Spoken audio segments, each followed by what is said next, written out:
Anggota Densus 88, Bribda Ignatius Frisco Sirage, tewas diduga ditembak seniornya di Rusun Polri Gunung Putri, Kabupaten Bogor, Jawa Barat. Polisi pun langsung menahan dua tersangka, yang tak lain adalah senior Bribda Ignatius Frisco Sirage, yakni Bribda IMS dan Bribka IG. Ayah korban menduga sebelum tewas ditembak senior, anaknya sempat cekcok lantaran menolak tawaran bisnis senjata api ilegal.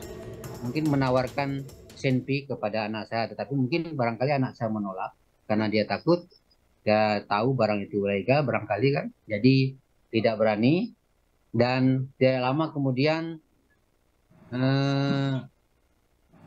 si pelaku ini mengambil senpi di tasnya, dan senpi itu meledak mengenai leher anak saya sampai tembus di bawah telinga. Setelah menjalani otopsi, jenazah korban langsung dibawa ke kampung halamannya di Kabupaten Melawi, Kalimantan Barat untuk dimakamkan secara kedinasan pada Rabu kemarin. Pihak keluarga meminta agar kasus ini diusut secara tuntas dan terbuka. Keluarga menilai ada upaya untuk menutupi peristiwa ini karena keluarga sempat diberi kabar bahwa Bribda Ignatius Frisco meninggal karena sakit keras, padahal ia tewas karena tertembak seniornya.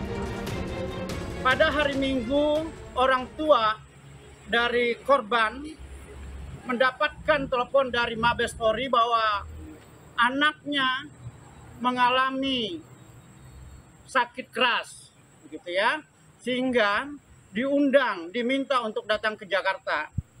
Tetapi setelah di Jakarta, ternyata ya anaknya sudah tidak bernyawa. Tetapi diduga itu terjadi karena penembakan, dan terbukti bahwa dari leher tembus ke sebelahnya.